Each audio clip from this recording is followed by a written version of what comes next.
Om Namah Shivaya, Om Namah Shivaya, Om Namah Shivaya. Om Namah Shivaya, Om Namah Shivaya, Om Namah Shivaya, Om Namah Shivaya. Om Namah Shivaya, Om Namah Shivaya, Om Namah Shivaya, Om Namah Shivaya. Om Namah Shivaya, Om Namah Shivaya, Om Namah Shivaya, Om Namah Shivaya.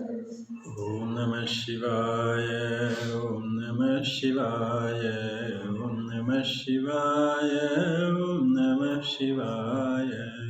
Om Namah Shivaya, Om Namah Shivaya, Om Namah Shivaya, Om Namah Shivaya. Om Namah Shivaya, Om Namah Shivaya, Om Namah Shivaya, Om Namah Shivaya. Om Namah Shivaya, Om Namah Shivaya, Om Namah Shivaya, Om Namah Shivaya. Om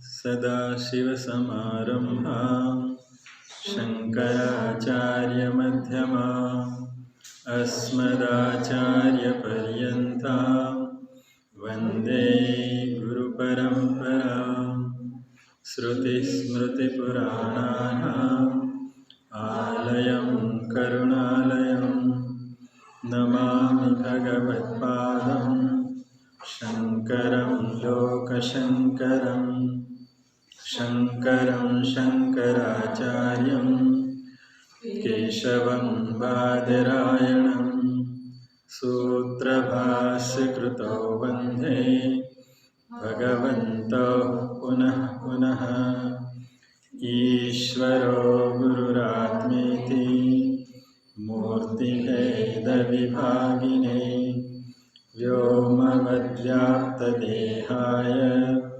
Dakshinamurtaye Namaha. Om Akhandam Satchidanandam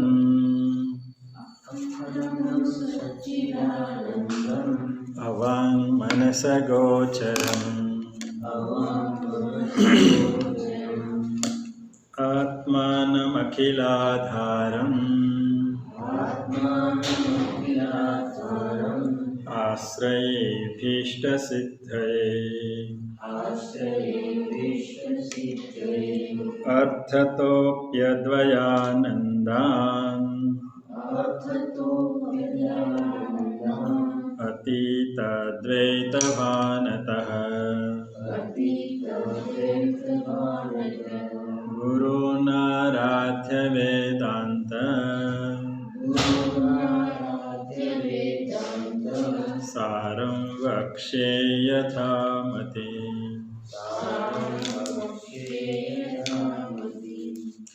Vedanto Nama Upanishad Pramanam Tadupakarini Sharirika Sutradini Cha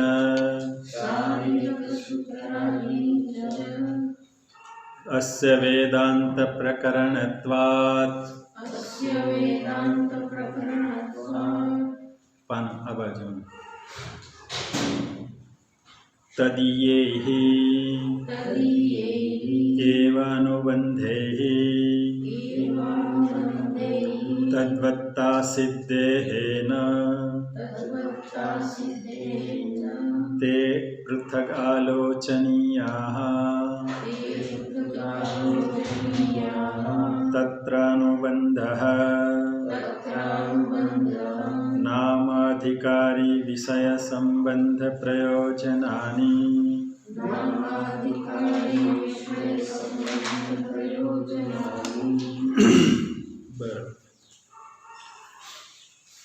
તૃતીય ખંડમાં ગઈકાલે આપણે આચાર્ય આ ગ્રંથની અંદર આ તૃતીય ખંડમાં 4 વાતો બતાવી છે, જેને આપણે જોઈ રહ્યા છીએ. પહેલી વાત શું બતાવી છે? તો કે વેદાંતની પરિભાષા શું, વેદાંત કોને કહેવાય, વેદાંતની વ્યાખ્યા શું, એ આ પેરેગ્રાફમાં આ ગદ્ય ખંડમાં બતાવ્યું છે. એટલું જ નહીં, એ પરિભાષા આપી અને સાથે સાથે ઉપનિષદોનો આધાર માની ચાલવાવાળું આ ગ્રંથ છે વેદાંત. બીજું એમાં આ ગદ્ય ખંડમાં એવું બતાવ્યું કે એને સહાય કરનારા વેદાંત એ ઉપનિષદ છે, જેને આપણે ઉપનિષદ શબ્દને વિસ્તારથી સમજવાનો પ્રયત્ન કર્યો છે.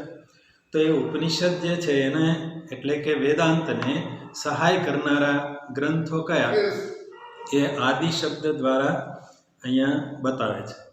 તો એમાં આપણે વાત થોડીક જોઈ હતી, ફરી પાછી આજે જોઈશું કે બ્રહ્મસૂત્ર, શ્રીમદ ભગવદ્ ગીતા શારીરિક સૂત્ર જે અહીંયા લખ્યું છે, તદુપકારીની શારીરક સૂત્રાદિની ચ. તો શારીરિક સૂત્ર આદિ વગેરે, આદિમાં શ્રીમદ ભગવદ્ ગીતા અને વેદાંતને સહાય થનારા પછી જે ગ્રંથ હોય, ભાષ્ય ગ્રંથો હોય કે પ્રકરણ ગ્રંથ હોય કે સ્તોત્ર હોય, એ બધાને આદિમાં અહીંયા સમાવી લીધા છે. એટલે બીજી વાત એ કરી છે. ત્રીજી વાત, આ વેદાંત સાર ગ્રંથ છે એ વેદાંતનો પ્રકરણ ગ્રંથ છે, ત્રીજી વાત બતાવી.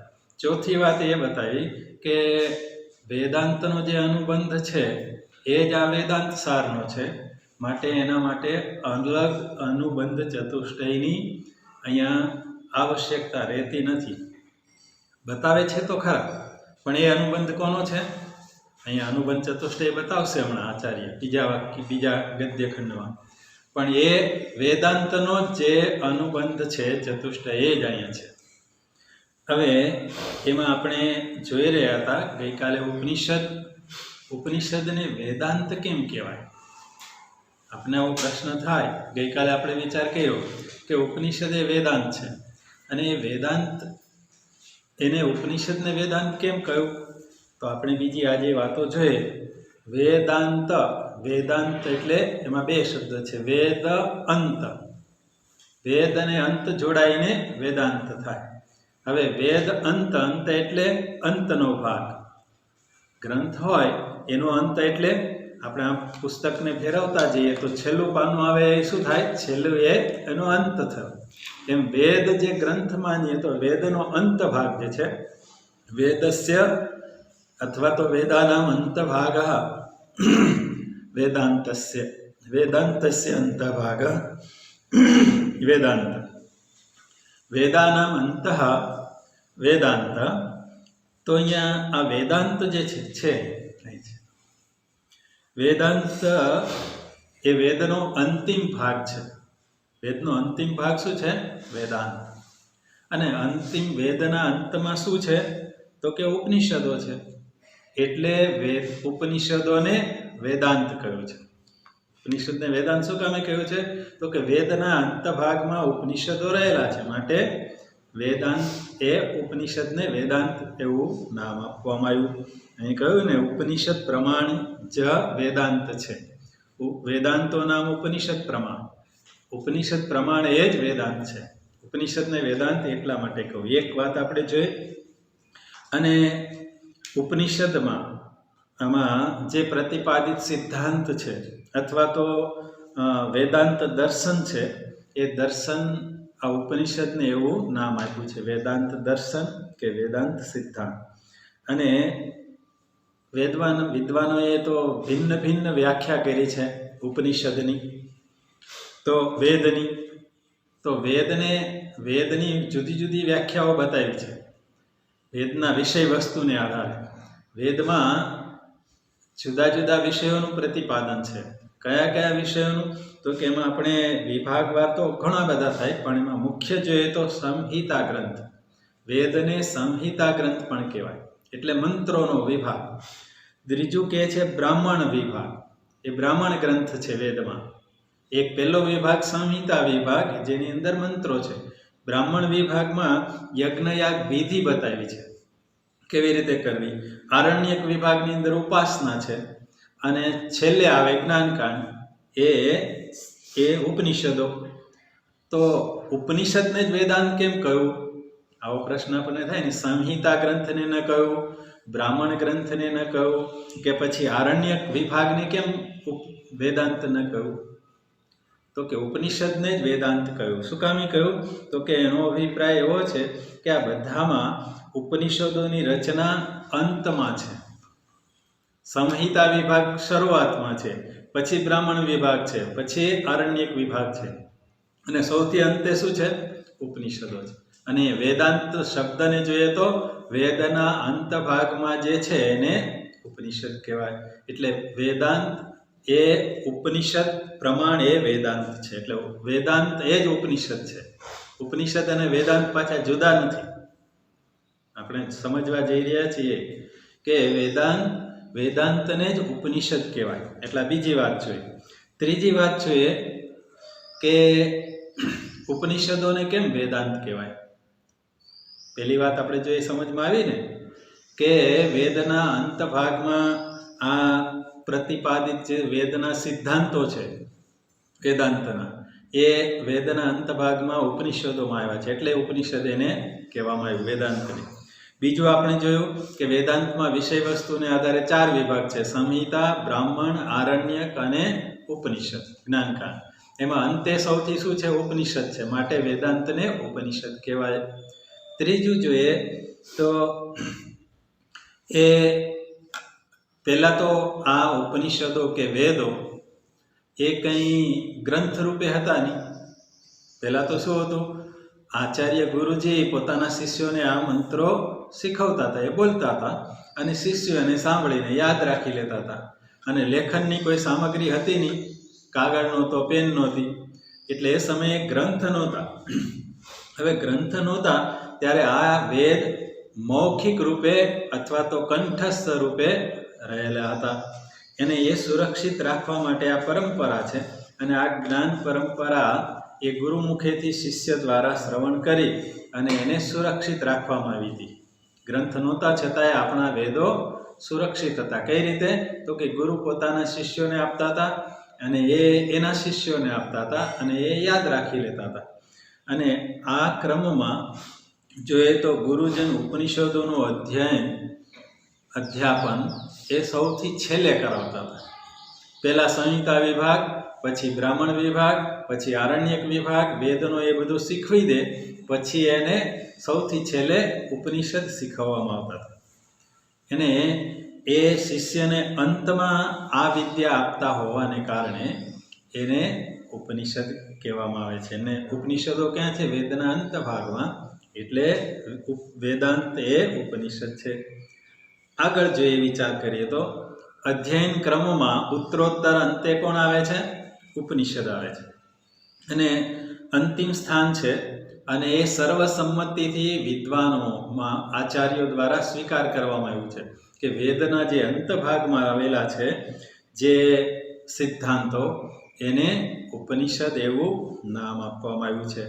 એની સંજ્ઞા એટલે નામ. એને સંજ્ઞા શું આપી છે? વેદના અંત ભાગમાં છે એવી બધા આચાર્યો દ્વારા, વિદ્વાન દ્વારા, કે વેદનો અંત ભાગ છે એ જ ઉપનિષદ છે. અને આ રીતે ઉપનિષદ શબ્દ જે છે, આ ચારેય વ્યાખ્યા એ ઉપયુક્ત છે. નહીંતર આપણને તો સીધું કહી દઈએ તો સ્વીકારી લે, પણ વિદ્વાન લોકો તો સ્વીકારે નહીં. એ તો એવું કહે ને કે તમે વેદાંતને ઉપનિષદ કેમ કહ્યું? તો એના માટેના અહીંયા આપણે આ 4 કારણો જોયા. અને એ ઉપનિષદ જ વસ્તુતઃ વેદાંત છે. વેદાંત અને ઉપનિષદ જુદા જુદા છે નહીં. નહીંતર આપણે પાછું એવું સમજી લે વેદ જુદો અને વેદાંત ઉપનિષદો જુદા. વેદાંત જુદું, ઉપનિષદ જુદું. તો વેદની અંદર જુદો ભાગ કરવો હોય તો થાય સંહિતા વિભાગ, બ્રાહ્મણ, આરણ્યક વિભાગ જુદો થાય, પણ વેદાંત એ જ ઉપનિષદ છે. સમજાય છે શ્રીભાઈ? તો વેદાંત દર્શનમાં સ્થળ ઉપર ઉપનિષદોના વાક્યો, વચનો બતાવવામાં આવે છે. અને આ ગ્રંથમાં આચાર્ય બતાવશે, ઉપનિષદના જ વાક્યો લેશે. એને પણ પ્રમાણ માનવામાં આવ્યું છે. એટલે વેદાંત એ જ ઉપનિષદ છે. અને આના સિવાય આપણે જે ગઈકાલે વિસ્તારથી સમજ્યા કે ઉપનિષદ શબ્દની વ્યાખ્યા જ બતાવે છે. ઉપનિષદ શબ્દોનો મુખ્ય અર્થ શું છે? બ્રહ્મ વિદ્યા. જીવ જગત અને ઈશ્વરના એક્યનું પ્રતિપાદન કરવું એ વેદાંતનો મુખ્ય વિષય છે અને એ જ વિષય ઉપનિષદનો છે. માટે વેદાંતને ઉપનિષદને એ વેદાંત કહેવામાં આવે છે. અને ઉપનિષદ શબ્દને આપણે જોઈએ તો ઉપનિષદ અને ક્વિક પ્રત્યય લાગી અને ઉપનિષદ શબ્દ બને છે. અને બધાના અર્થ આપણે જોયા. ક્વિક પ્રત્યય કર્તવ્ય બતાવે છે, કંઈક કરે છે. ઉપનિષદ કંઈક કરે છે. અને ઉપ શું કરે છે? તો કે એ કંઈક જ્ઞાન કરાવે છે. કોનું જ્ઞાન કરાવે છે? ઉપ એટલે નજીકનું, જે મારી સૌથી નજીક છે હું એનું એ જ્ઞાન કરાવનાર. અને ની છે નિશ્ચય, શંકા રહિતનું જ્ઞાન મને એ કરાવે છે. અને સદ ધાતુના 3 અર્થ જોયા હતા. તો કે એ વિશરણ ગતિ અવસાદનમ, તો એ મને આ બ્રહ્મની પ્રાપ્તિ કરાવનાર આ ગ્રંથ છે એ ઉપનિષદ છે. અને એને જ અહીંયા વેદાંત કહે છે. વેદાંતનો વિષય શું છે? બ્રહ્મ વિદ્યા. ઉપનિષદનો વિષય શું છે? બ્રહ્મ વિદ્યા. ગૌણ અર્થ આપણે જોયું હતું કે બ્રહ્મ સુધી લઈ જનારો જે ગ્રંથ છે એને પણ ઉપનિષદ કહેવાય અને બ્રહ્મ વિદ્યા એને પણ ઉપનિષદ કહેવાય. એટલે વેદાંત, ઉપનિષદ, બ્રહ્મ વિદ્યા, આ નામ આપણે જોયા. અને આગળ કે છે એમાં તદુપકારિણી શારીરિક સૂત્રાદિની ચ. શારીરિક સૂત્રાદિની ગઈકાલ થોડી વાત આપણે જોઈ હતી, ફરી અને પાછી થોડીક જોઈએ. શારીરિક સૂત્ર. શારીરિક સૂત્ર એની વ્યાખ્યા એવી છે: શરીરમ એવ શરીરકમ તત્ર ભવો જીવ શારીરક સહ સૂત્ર્યતે યથા તથ્યેન નિરૂપ્યતે યેહિ તાની શારીરક સૂત્રાણી અથા તો બ્રહ્મ જિજ્ઞાસા ઇત્યાદિની. આ સૂત્રો છે. અથા તો બ્રહ્મ જિજ્ઞાસા ઇત્યાદિની વગેરે 555 સૂત્ર છે બ્રહ્મસૂત્રમાં. તો એ અહીંયા શારીરિક સૂત્રની વ્યાખ્યા બતાવતા શું કહે છે? તો કે શરીર શબ્દથી કુત્સા અર્થમાં ક પ્રત્યય લગાડવામાં આવ્યો છે. અને કોઈ જગ્યાએ ક્વિક પ્રત્યય કયો છે, ક પ્રત્યય, અને એના ઉપરથી શરીરક શબ્દ બન્યો. શરીરની સાથે આ પ્રત્યય લગાડી ક્વિક અને શરીરક બન્યું. અને એની ત્યાર પછી તત્ર ભવ એ સૂત્ર લાગી અને એના અભિપ્રાયની અભિવ્યક્તિ અણ પ્રત્યય કરવાની છે. અને આદિ વૃદ્ધિ કરી અને શારીરક એવું બન્યું. શરીરક એમાંથી શારીરક બનાય એ સંધિના નિયમોના આધારે. હવે કુત્સિત. કુત્સિત એટલે શરીરમાં નિવાસ કરનારો જે છે એને કુત્સિત કહેવાય, જીવાત્મા. એ જીવાત્માને અહીંયા એ બતાવ્યું. અને જે સૂત્રોમાં જીવાત્માના યથાર્થ સ્વરૂપનું જે પ્રતિપાદન કરવામાં આવેલ છે એને શારીરિક સૂત્ર નામ આપવામાં આવ્યું છે. જેમાં શું શારીરિક સૂત્રમાં વેદમાં શું વાત છે? જીવ બ્રહ્મ એક્યની વાત છે. તો અહીંયા શારીરિક સૂત્રમાં પણ શેની વાત છે? એનો વિષય બેનો એક જ છે. શું છે? તો કે જીવાત્મા જે છે એના યથાર્થ સ્વરૂપનું પ્રતિપાદન કરે છે આ સૂત્રો. બ્રહ્મસૂત્રમાં સૂત્રો છે અને શારીરિક સૂત્ર એને નામ આપ્યું છે. અને આ સૂત્રોની રચના મહર્ષિ વેદવ્યાસજીએ કરેલી છે. એનું બીજું નામ છે બ્રહ્મસૂત્ર. અને સૂત્ર ગ્રંથ કોને કહેવાય? તો વિદ્વાનોએ એના માટે એક વ્યાખ્યા આપી છે. અલ્પાક્ષરમ અસંદિગ્ધમ સારવત વિશ્વતોમુખમ અક્ષોભ્યમ અનવદ્યમ ચ સૂત્રમ સૂત્ર વિદો વિદુઃ. સૂત્રના જાણનારાઓએ આને સૂત્ર કહ્યું છે. કોને સૂત્ર કહ્યું છે? તો કે અલ્પાક્ષરમ, જેની અંદર અલ્પ અક્ષરો હોય. બહુ લાંબા લાંબા વાક્યો લખી નાખે, ઘણા બધા અક્ષરો હોય તો એને સૂત્ર ન કહેવાય. સૂત્ર કોને કહેવાય? જેમાં ઓછામાં ઓછા અક્ષરોનો પ્રયોગ થયેલો હોય. અથા તો બ્રહ્મ જિજ્ઞાસા, તો કેટલા અક્ષરો? અથા તો બ્રહ્મ જિજ્ઞાસા. નાનકડું એ વાક્ય છે ને, આપણે સત્યમેવ જયતે એવું કે, તો સત્યમેવ જયતે શું છે? સૂત્ર છે. સૂત્ર આપણે ગુજરાતીમાં એને સુવિચાર કે. સુવિચારમાં અક્ષરો ઘણા બધા હોય તો કેમ ન થોડાક જ હોય, એટલે અલ્પાક્ષર. સૂત્રમાં સૂત્ર કોને કહેવાય? તો કે જેની અંદર ઓછામાં ઓછા અક્ષરો હોય. બીજું કે છે અસંદિગ્ધમ. એ અક્ષરો તો ઓછા વાપરીએ પણ એમાં કંઈ શંકા રહેવી ન જોઈએ.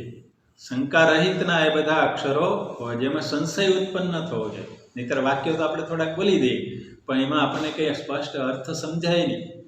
પણ સૂત્ર કોને કહેવાય? જેમાં ઓછા અક્ષર હોય અને જે અક્ષરનો પ્રયોગ કરેલો છે એમાં સંશય ન થાય અને શંકા ન થાય.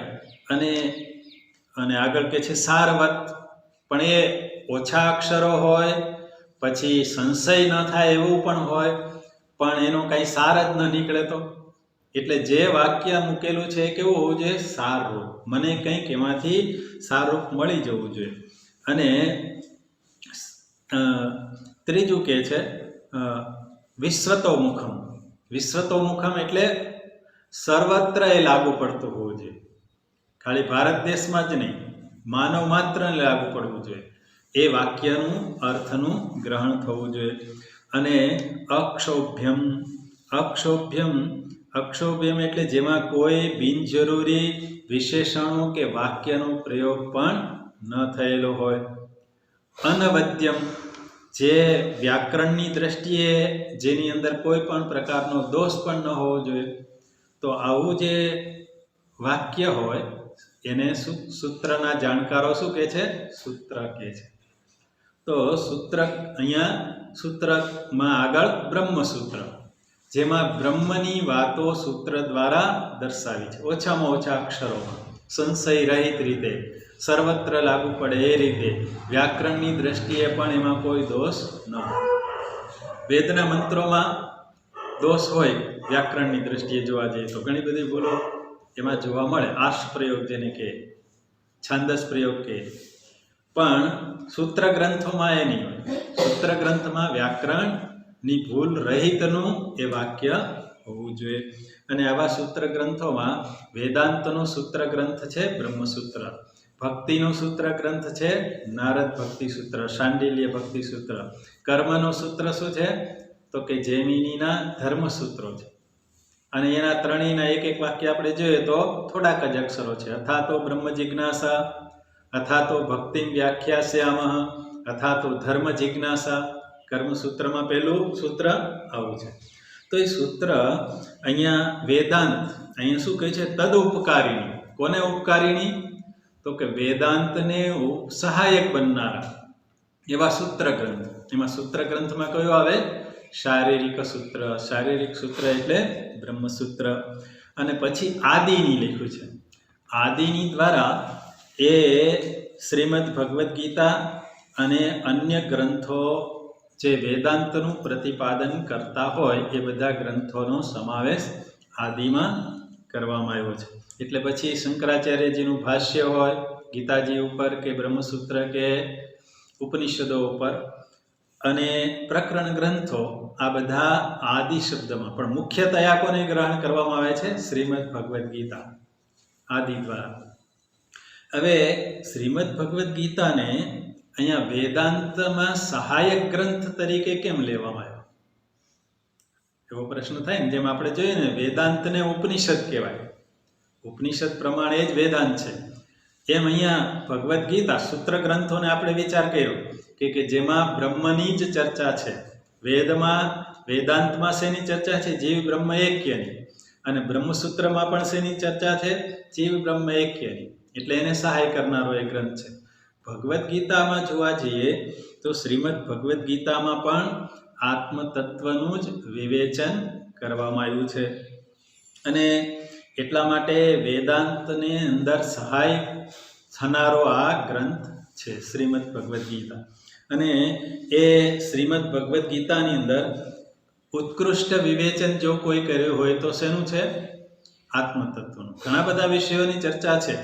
કર્મ છે, ભક્તિ છે, ઉપાસના છે, જ્ઞાન છે, પણ એમાં સૌથી ઉત્કૃષ્ટ વિવેચન કોનું છે? તો કે આત્મતત્વ. અને એ આત્મતત્વનું અહીંયા ઉત્કૃષ્ટ વિવેચન જે કરેલું છે ગીતાજીમાં, એ વેદાંતની અંદર એ જે ઉપનિષદમાં પ્રતિપાદિત કર્યું છે એ જ આત્મતત્વનું નિરૂપણ ગીતાજીમાં છે. એટલા માટે ઉપનિષદના અથવા તો વેદાંતને સહાય કરનાર શ્રીમદ ભગવદ્ ગીતા છે. અને આચાર્યો એવું કહે છે કે જેણે વેદાંતને જાણવું હોય, વેદાંતના વિષય શું છે? જીવ બ્રહ્મ એક્યનું પ્રતિપાદન કરવું. તો એ જેને જાણવું છે, જેણે એ જેવો જે જિજ્ઞાસુ છે, એણે આ વેદાંતના 3 વિષયોનું અધ્યયન કરવું જોઈએ. કયા 3 વિષયો? ઉપનિષદો, પછી બ્રહ્મસૂત્ર અને શ્રીમદ ભગવદ્ ગીતા.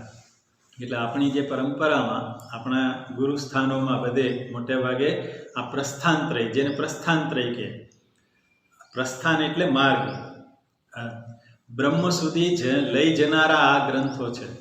કયા 3 ગ્રંથો છે? તો કે બ્રહ્મસૂત્ર, ઉપનિષદ અને ગીતાજી. અને એ પ્રસ્થાનત્રયનો અભ્યાસ કરવાનો હોય. હવે તૃતીય ખંડની અંદર આપણે આ બીજી વાત જોઈ. શું જોયું? તો કે ઉપનિષદ પ્રમાણ એ જ વેદાંત છે. અને એને સહાય કરનારા સૂત્ર ગ્રંથ બ્રહ્મસૂત્ર, શારીરિક સૂત્ર અને શ્રીમદ ભગવદ્ ગીતા વગેરે રહેલા છે. આગળ કહે છે અસ્ય વેદાંત પ્રકરણત્વાત્. એ વાક્ય દ્વારા શું બતાવે છે? તો કે તૃતીય ખંડમાં આ વેદાંત સારને વેદાંત દર્શનનો પ્રકરણ ગ્રંથ કહેવામાં આવે છે. હવે પ્રકરણ ગ્રંથ કોને કહેવાય? એટલે અહીંયા પ્રકરણ ગ્રંથ અને અનુબંધ ચતુષ્ટય, આ 2 બાબતો આપણે જોવાની છે. તો આ ત્રીજા ખંડની અંદર પ્રકરણ એવં અનુબંધ, આ 2 શબ્દની વિશેષ વ્યાખ્યા એની અપેક્ષા રાખે છે. એટલે આપણે એને સમજીએ. પ્રકરણ ગ્રંથ કોને કહેવાય? વેદાંત સાર શું છે? પ્રકરણ ગ્રંથ છે. તત્વબોધ, આત્મબોધ, અપરોક્ષાનુભૂતિ, વિવેક ચૂડામણી, આ બધા ગ્રંથો શું છે? પ્રકરણ ગ્રંથો છે. આ બધા પ્રકરણ ગ્રંથ છે. દક્ષિણામૂર્તિ સ્તોત્ર હોય, મનીષા પંચકમ હોય, એ સ્તોત્ર પણ શું છે? પ્રકરણ ગ્રંથ અંતર્ગત ભજ ગોવિંદમ વગેરે. તો પ્રકરણ ગ્રંથ કોને કહેવાય? તો આપણે એને એક વ્યાખ્યા આપી છે. શાસ્ત્ર એક દેશ સંબંધમ શાસ્ત્ર કાર્યાંતરે સ્થિતમ આહુઃ પ્રકરણમ નામ ગ્રંથભેદમ વિપશ્ચિત. પરાશર ઉપપુરાણ છે, એની અંદર આ શ્લોક પ્રકરણ ગ્રંથ કોને કહેવાય એ બતાવ્યું છે. બીજો એક ગ્રંથ છે કૈવલ્ય રત્ન. એ કૈવલ્ય રત્ન નામના ગ્રંથમાં પણ આ શ્લોક બતાવ્યો છે. અને એ પરાશર પુરાણમાં આ જે શ્લોકનો અર્થ એવો બતાવે છે કે કોઈ પણ શાસ્ત્રના એક અંશનું જે પ્રતિપાદન કરનારો હોય, કોઈ પણ ગ્રંથ જે છે શાસ્ત્રના બધા વિષયોનું પ્રતિપાદન ન કરે. શાસ્ત્રની અંદર બધા વિષયોનું પ્રતિપાદન હોય, જીવ, જગત અને જગદીશ, અને એના એક્યનું પ્રતિપાદન કર્યું હોય. પણ પ્રકરણ ગ્રંથ કોને કહેવાય? તો કે શાસ્ત્રમાં જે વિષયોની ચર્ચા છે એ વિષયો બધા જ નહીં, પણ કોઈક 1-2 વિષયોની ચર્ચા એમાં એનું પ્રતિપાદન કરતો હોય. અને પ્રયોજન અનુસાર બીજા શાસ્ત્રો, આ શાસ્ત્રને સમજવા માટે, શાસ્ત્રના વિષયને સમજવા માટે સહાયભૂત બીજા શાસ્ત્રોની વાતો હોય, તો એને પણ અહીંયા એના ઉપયોગી અંશને ગ્રહણ કર્યું હોય, તો એવા ગ્રંથને શું કહેવાય? પ્રકરણ ગ્રંથ કહેવાય. સમજાયું? પ્રકરણ ગ્રંથ એટલે મૂળ શાસ્ત્ર વેદાંત આપણે છે, તો વેદાંતમાં જે વિષયો છે એ બધા જ વિષયોનું પ્રતિપાદન વેદાંત સારમાં લગભગ આવરી લીધું છે. પણ ન હોય, કોઈ 1-2 વિષયનું એમાં પ્રતિપાદન હોય, અને એને સહાયભૂત થનારા બીજા શાસ્ત્રની વાતો હોય, એ અંશરૂપે એમાં પણ સ્વીકારવામાં આવી હોય, તો એવા ગ્રંથને વિદ્વાન લોકો શું કરે છે? પ્રકરણ ગ્રંથ કહે છે. અને જો કોઈ ગ્રંથમાં શાસ્ત્ર વિશેષના કોઈ એક ભાગનું અથવા સિદ્ધાંતનું વિસ્તૃત વર્ણન સરળતાપૂર્વક કરવામાં આવ્યું હોય, તો એ ગ્રંથ પ્રકરણ ગ્રંથ કહેવાય. અને વેદાંત સારમાં વેદાંતોના સિદ્ધાંત છે એને સરળ રૂપે સદાનંદજીએ એનું પ્રતિપાદન આ ગ્રંથમાં કર્યું છે. એટલા માટે વેદાંત સારને પ્રકરણ ગ્રંથ કહેવામાં આવે છે. બીજી વાત આપણે જોવાની છે અનુબંધ. અનુબંધ ચતુષ્ટય. અનુબંધ એટલે શું? અને દરેક ગ્રંથની અંદર અનુબંધ હોય છે. હવે અનુબંધ ગ્રંથની અનુસંધાને અનુબંધ હોય. અનુ એટલે પાછળ, બંધ એટલે એક અર્થ બંધન થાય, પણ અહીંયા પાછળ રહેલ અથવા તો જોડનાર. એટલે અનુબંધ એટલે ગ્રંથની અંદર જોડનાર, ગ્રંથ સાથે જોડનાર જે છે એને શું કહેવાય? અનુબંધ. મારે ગ્રંથ સાથે મારો જોડાણ કરનાર જે છે એ અનુબંધ છે. હવે એને આપણે સમજીએ. અનુબંધની વ્યાખ્યા એક બતાવી છે કે સંબંધશ્ચ અધિકારીશ્ચ વિષયશ્ચ પ્રયોજનમ ગ્રંથસ્ય આદૌ પ્રવર્ત્યમ લોક પ્રવૃત્તિ હેતવે. લોકોની પ્રવૃત્તિના હેતુને માટે આ ગ્રંથની અંદર સંબંધ, અધિકારી, વિષય, પ્રયોજન વગેરે ગ્રંથની શરૂઆતમાં બતાવવામાં, ગ્રંથસ્ય આદૌ, ગ્રંથની આદિમાં આ બતાવવામાં આવે. આપણને કોઈ એક ગ્રંથ આપે, માતાજીએ તમને વેદાંત સાર આપ્યો, તો તરત જ આપણને શું થાય? આપણે વિચાર કરીએ. શું કરીએ? કે આ ગ્રંથ મારા કામનો છે કે નહીં? થાય ને. આપણે કોઈ પણ પુસ્તક જોઈએ કે કોઈક આપે તો આપણે તરત શું જોઈશું? આ મારા કામનો છે, મને ઉપયોગી છે, એ આપણે જોઈશું. અને એ પ્રકારનો વિચાર કર્યા પછી એ આપણને બીજો વિચાર થાય કે આમાં શું લખેલું હશે? શું લખેલું હશે એટલે આ ગ્રંથમાં કયા વિષયનું પ્રતિપાદન કરેલું હશે? કોઈ પણ ગ્રંથ આપે કે આમાં શું છે એવું તો પૂછીએ ને. આ ગ્રંથમાં શું લખ્યું છે? તો એનો વિષય શું છે? ગ્રંથનો વિષય શું છે? અર્થાત ગ્રંથમાં કયા વિષયનું પ્રતિપાદન કરવામાં આવ્યું છે? આવો પ્રશ્ન આપણને થાય. બીજું જોઈએ શું? આપણને બીજું એવું થાય કે કદાચ એ વિષય બતાવી દે કે આ વિષયનું પ્રતિપાદન છે. પછી આપણને પ્રશ્ન શું થાય? હું આ ગ્રંથનું અધ્યયન કરી શકું ખરો? હું એને માટે લાયક છું કે નહીં? હું એનો અધિકારી છું? આ ગ્રંથમાં જે વિષયનું પ્રતિપાદન કર્યું છે એ વિષયને ગ્રહણ કરવા માટેની મારી લાયકાત છે કે નહીં? મારી પાત્રતા, યોગ્યતા છે કે નહીં? આવો વિચાર થાય. કારણ કે દરેક ગ્રંથ માટે દરેક અધિકારી હોતા નથી. ગમે આ વેદાંતનો ગ્રંથ આપણે જે ભોગપરાયણ સંસારમાં રત હોય એને આપીએ તો એના માટે એના માટેનું એ વિષયનું અધિકારીત્વ એની અંદર નથી. અથવા પીએચડીનું પુસ્તક હોય ને પ્રાઇમરી સ્કૂલમાં ભણતો, પ્રથમ વર્ગમાં ભણતો વિદ્યાર્થીને આપીએ તો એના માટે એ વિષય ઉપયોગી નથી, એ પુસ્તક કામનું નથી. એટલે કોઈ પણ ગ્રંથનું અધ્યયન, એ ગ્રંથ જોઈને મને એવું થાય કે હું એનું અધ્યયન કરી શકું કે નહીં, હું એ વિષયનું અધ્યયન મારાથી થશે કે નહીં, હું એના માટે સમર્થ છું કે નહીં.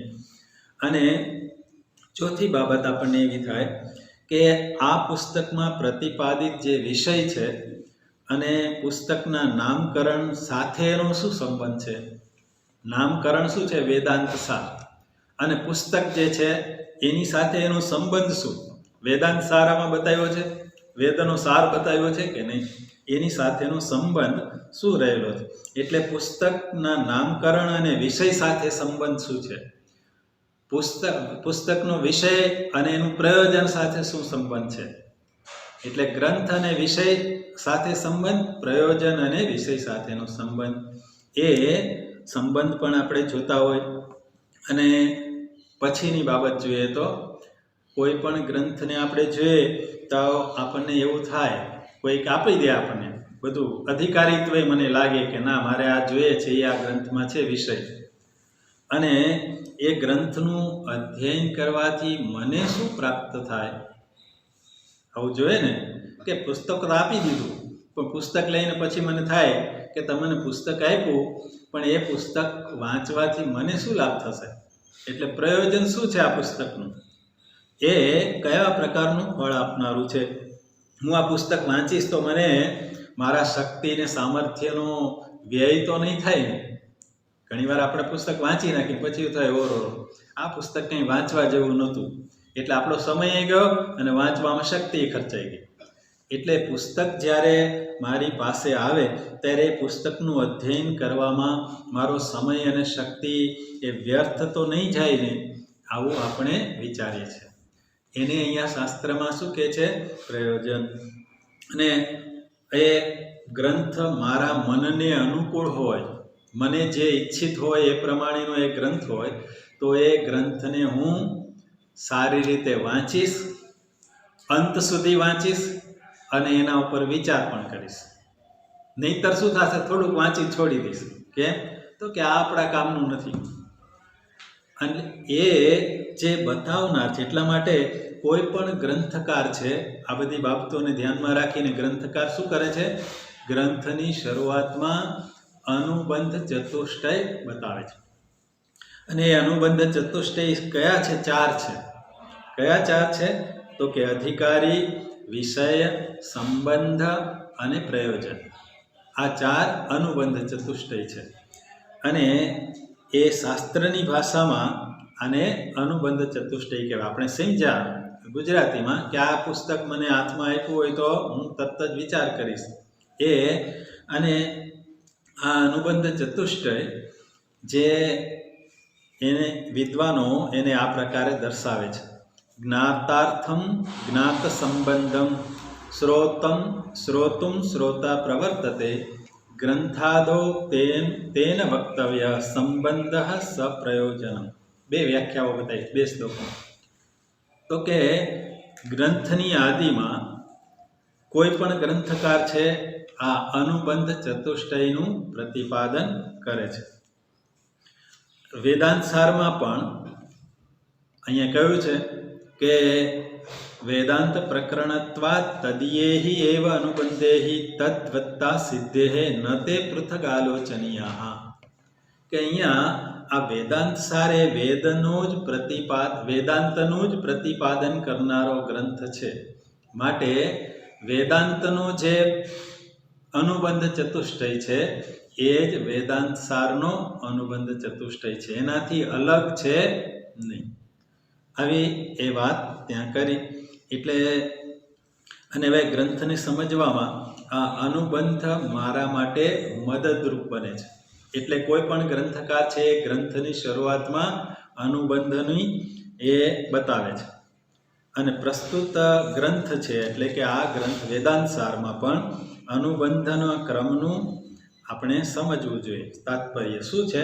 તો એક આપણે વાત છે કે શાસ્ત્રના તાત્પર્યને સમજવાની યોગ્યતા રાખવાવાળા જે છે, અને એ જો એ શાસ્ત્રની અંદર સમજવાની યોગ્યતા ન હોય તો શાસ્ત્રની અંદર એની પ્રવૃત્તિ થશે નહીં. આથી સૌથી પહેલાં શું કરવું પડે? આ શાસ્ત્રનો અધિકારી કોણ છે એનું પ્રતિપાદન કરવું જોઈએ. એટલે સૌથી પહેલું પ્રતિપાદન અધિકારીત્વનું હોય.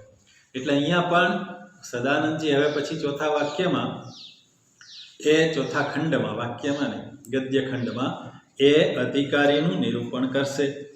બીજું જે છે અધિકારીનું નિરૂપણ પહેલાં કેમ? પહેલાં પ્રયોજન નહીં, પહેલાં સંબંધ નહીં, પહેલાં વિષય નહીં, પહેલાં અધિકારી કેમ? તો એના કારણો આપણે જોઈએ છે. ક્રમમાં જ કેમ આમ મૂકવામાં આવ્યો છે? પહેલાં અધિકારી, પછી વિષય, પછી સંબંધ, પછી પ્રયોજન. તો અધિકારી પહેલાં એટલા માટે મૂકવામાં આવ્યો છે કે શાસ્ત્રની પ્રવૃત્તિ એને સમજવાની યોગ્યતા ધરાવનાર વ્યક્તિ હોય તો જ થશે. એટલે સૌ પ્રથમ અધિકારીનું નિરૂપણ કરવામાં આવેલું છે. વિષયનો બોધ એટલે જ્ઞાન. એ જ્ઞાન વગર અધિકારીની પ્રવૃત્તિ થશે નહીં. આથી એની પછી વિષયનું પ્રતિપાદન કરવું જોઈએ. કે અધિકારી હોય પણ એને વિષય જ ખબર ન હોય તો, એટલે બીજા ક્રમે વિષયને સ્થાન આપ્યું હોય. એટલે પહેલા અધિકારીનું નિરૂપણ કરે અને પછી એમાં પ્રતિપાદિત કયો વિષય છે એનું પ્રતિપાદન થાય. અને વિષયનું પ્રતિપાદન ત્યારે સંભવે એની સિદ્ધિ માટે વિષય પછી સંબંધની અપેક્ષા રાખે. તો કે વિષયનો ગ્રંથ સાથે સંબંધ શું, વિષયનો પ્રયોજન સાથે શું સંબંધ એ જોવું પડે. એટલે ત્રીજી બાબત આવશે સંબંધ. અને સૌથી ચોથી બાબત છે પ્રયોજન. એ પ્રયોજનની ચરમતા અંતિમ હોય. કારણ કે ફળ ક્યારે મળે? છેલ્લે જ મળે ને. કારણ કે પહેલાં ફળ મળી જાય તો પછી પ્રવૃત્તિ જ ન થાય. એટલે પ્રયોજન અંતમાં બતાવવામાં આવ્યું હોય છે.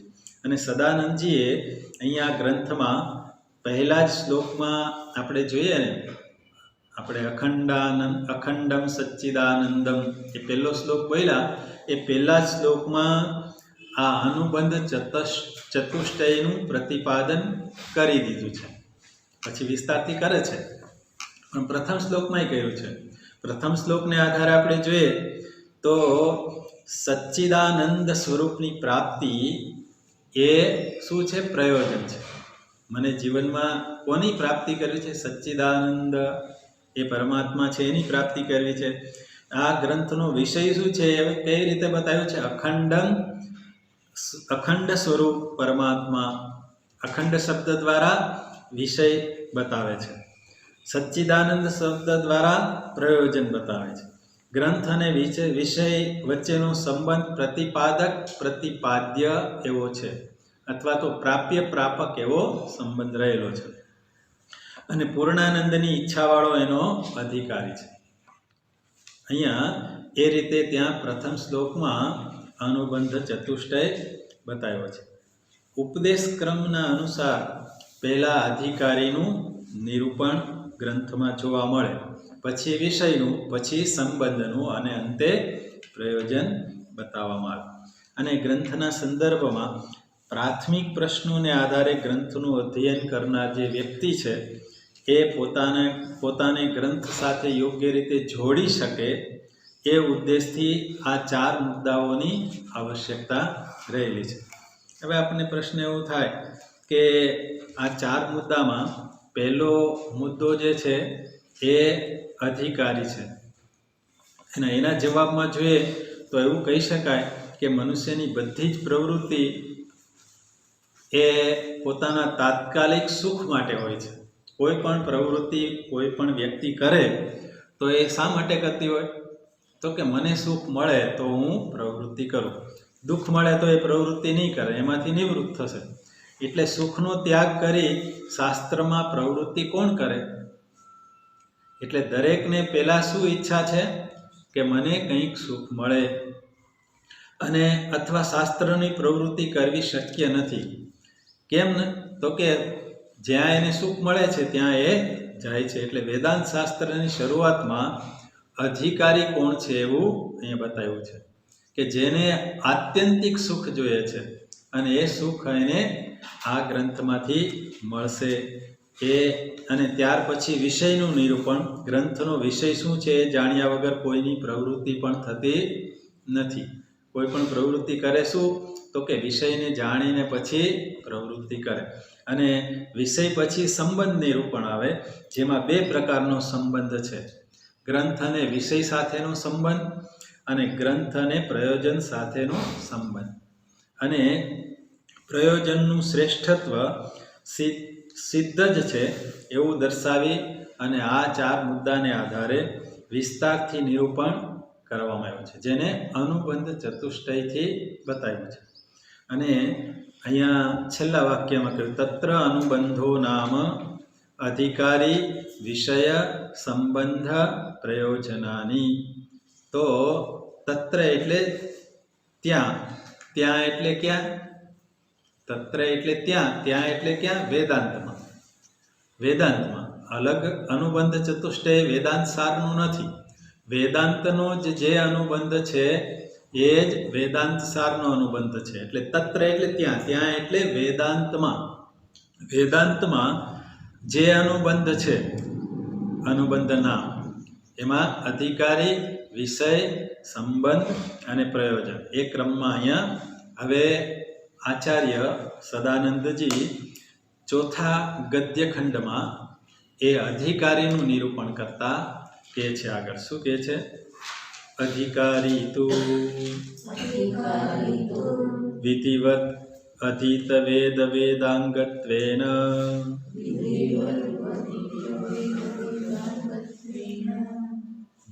ફરી વાર બોલાવું. વિધિવત અધીત વેદ વેદાંગત્વેન આપાતતઃ અધિગત અખિલ વેદાર્થઃ અસ્મિન જન્મની જન્માંતરે વા કામ્ય નિષિદ્ધ વર્જન પુરઃ સરમ નિત્ય નૈમિતિક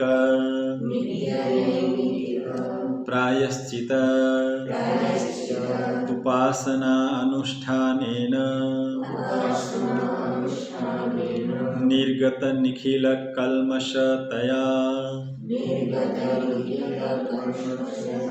નિતાંત નિર્મલ સ્વાંતઃ સાધન ચતુષ્ટય સંપન્નઃ પ્રમાતા. અહીં સુધી ચોથો ગદ્યખંડ છે. પહેલો શ્લોક, બીજો પરમાત્મા ખંડ પરમાત્માનો, બીજો શ્લોક ગુરુ વંદનાનો, ત્રીજો આપણે વેદાંત કોને કહેવાય ઉપનિષદ એ ત્રીજા ખંડમાં જોયું 4 બાબતો. અને આ ચોથો ખંડ છે જેમાં અધિકારીનું નિરૂપણ કરે છે. અધિકારી તું પરંતુ અહીંયા અધિકારી કોણ છે? અધિકારી તું દ્વારા એવું બતાવે છે કે અધિકારી કોણ છે. અને તો એને બતાવતા શું કહે છે? વિધિવત અધીત વેદ વેદાંગત્વેન. જેમણે આ ગ્રંથનો અધિકારી કોણ, આ ગ્રંથનું અધ્યયન કરી શકે તો એને ફાયદો થાય. તો એ અધિકારીના લક્ષણો બતાવતા પહેલું લક્ષણ એમાં બતાવે છે. જેમણે એટલે વિધિવત અધીત વેદ વેદાંગત્વેન, જેમણે વેદ અને વેદાંગ, વેદ અને વેદાંગ ગત્વેન એવું લખે ને, વેદાંગત્વેન. તો એ વેદ અને વેદાંગનું જેણે વિધિવત અધ્યયન કરેલું છે, વેદનું અધ્યયન કર્યું હોય અને વેદના જે અંગો છે, આપણે આગળ પહેલા સત્સંગમાં જોયું હતું, વેદના કેટલા અંગો છે? 6 અંગો છે. કયા 6 અંગો છે? શિક્ષા, કલ્પ, વ્યાકરણ, નિરુક્ત, છંદ, જ્યોતિષ. આ 6 વેદના અંગો છે. એમાં આપણે દ્રષ્ટાંત આપ્યું હતું. શરીરના અંગો. શરીર છે મનુષ્ય શરીર, તો એના અંગો શું છે? મસ્તક, ધડ, હાથ અને પગ, એના અંગો છે. હવે એ અંગમાં ઉપાંગય હોય ને, આ હાથની અંદર આ 5 આંગળા એના ઉપાંગ કહેવાય. મસ્તકની અંદર આંખ, નાક, મુખ અને કાન વગેરે એના ઉપાંગ કહેવાય. મુખ્ય અંગ પછી ઉપાંગ. અહીંયા વેદ મુખ્ય છે. અને વેદ કેટલા છે? 4. કયા 4 વેદ છે મનસુખભાઈ? ઋગ્વેદ, યજુર્વેદ, સામવેદ, અથર્વવેદ. અને વેદને સારી રીતે સમજવા માટે વેદના અંગોને સમજવા પડે. જેમ મનુષ્ય શરીરને સમજવું હોય તો મસ્તક, ધડ અને હાથ પગ એના અંગોને આપણે જાણવા પડે. તો મનુષ્ય શરીરને આપણે ખાલી મસ્તકને આધારે ન સમજી શકીએ, ખાલી હાથને આધારે ન સમજી શકાય. એટલે 4 વેદને સમજવા હોય તો એના 6 અંગોને પણ સમજવા રહ્યા. તો એ કહે છે કે અહીં અધિકારી કોણ છે? વેદ વેદાંગનું વિધિવત જેણે અધ્યયન કરેલું છે. આપાતતઃ અધિગત અખિલ વેદાર્થ અસ્મિન, કે જેમણે આ વેદાંગ, જેની અંદર 6 વેદાંગ છે, શિક્ષા, કલ્પ વગેરે, એનું વિધિપૂર્વક અધ્યયન કરેલું હોય અને સામાન્ય રૂપથી સમસ્ત વેદાર્થનો જેણે જાણેલો છે. વેદાર્થ અખિલ અધિગત વેદાર્થ અસ્મિ.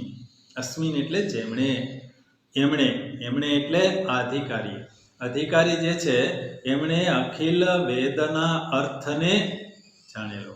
ખાલી શ્લોકોને નહીં, મંત્રોને નહીં, પણ એના અર્થને પણ એ જાણતો હોય. ઘણીવાર વેદો કંઠસ્થ હોય પણ એના અર્થને જાણતા ન હોય. દક્ષિણ ભારતના બ્રાહ્મણોને વેદ કંઠસ્થ હોય, પાઠશાળામાં ભણતા હોય તો વિદ્યાર્થીને કંઠસ્થ હોય, પણ અહીંયા તો કહે છે વેદના અર્થનો, વેદના ખાલી મંત્રો નહીં પણ વેદના અર્થોને પણ સામાન્ય રૂપથી એ જાણતો હોય, એ આ ગ્રંથનો અધિકારી છે.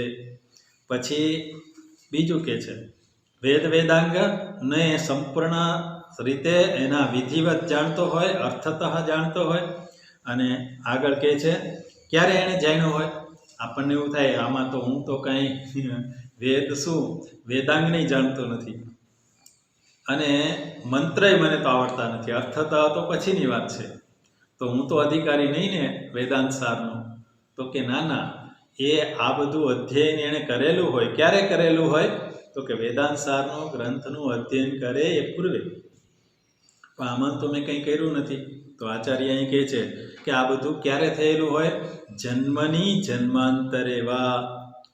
આ જન્મમાં, જન્મની, આ જન્મમાં સપ્તમી વિભક્તિ છે, જન્મની, અને જન્માંતરે વા, પૂર્વ જન્મમાં. આ જન્મમાં અહીંયા જેનો પ્રવેશ થયેલો છે એણે આ કરેલું જ છે, નહીંતર અહીંયા પ્રવેશ ન થાય. વેદાંતનું અધ્યયન કરવાની ઈચ્છા મને કેમ થઈ છે?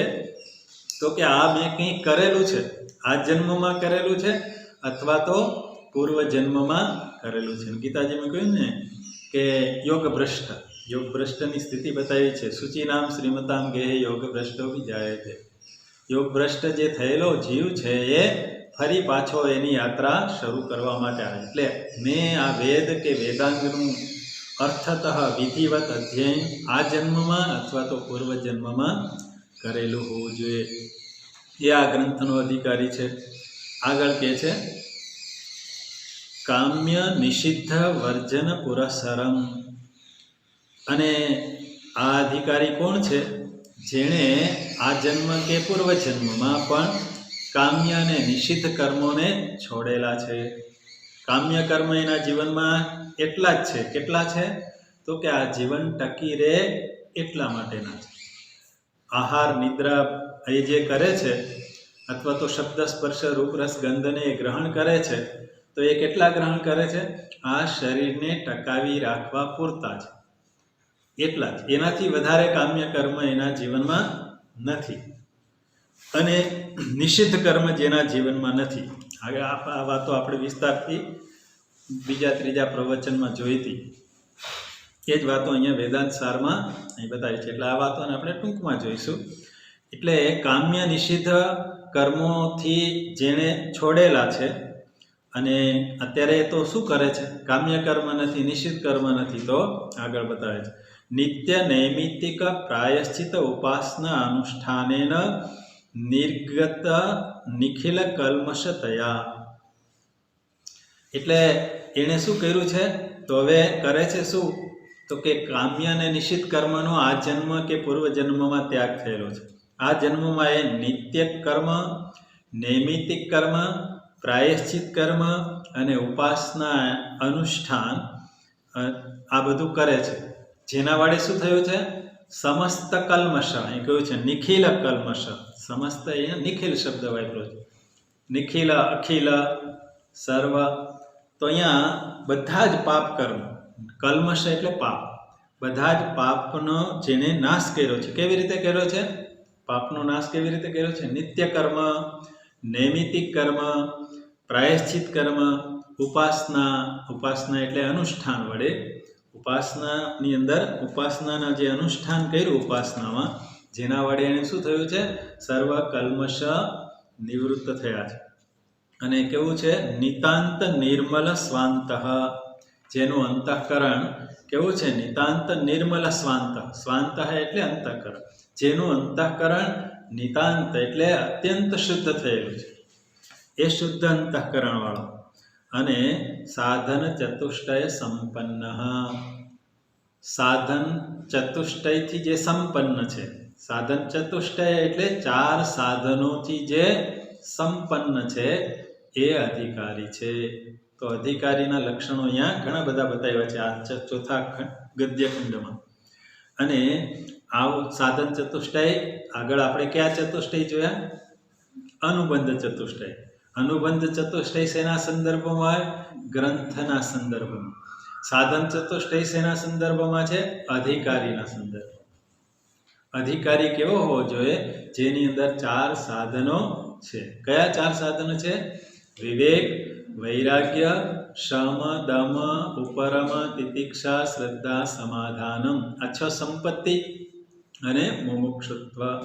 આ 4 સાધનો જેની અંદર હોય એને બ્રહ્મનું જ્ઞાન થઈ શકે. આ જ્ઞાન કોને થઈ શકે? અધિકારીને થાય. એ અધિકારી કેવો છે? તો એને અહીંયા ચોથા ગદ્યખંડમાં બતાવ્યું. પણ એની વિસ્તૃત ચર્ચા આપણે આવતા વખતે જોઈશું. ઓમ પૂર્ણમદ પૂર્ણમિદં પૂર્ણાત પૂર્ણમુદચ્યતે પૂર્ણસ્ય પૂર્ણમાદાય પૂર્ણમેવાવશિષ્યતે. ઓમ શાંતિ શાંતિ શાંતિ. હરિ ઓમ શ્રી ગુરુભ્યો નમઃ. હરિ ઓમ.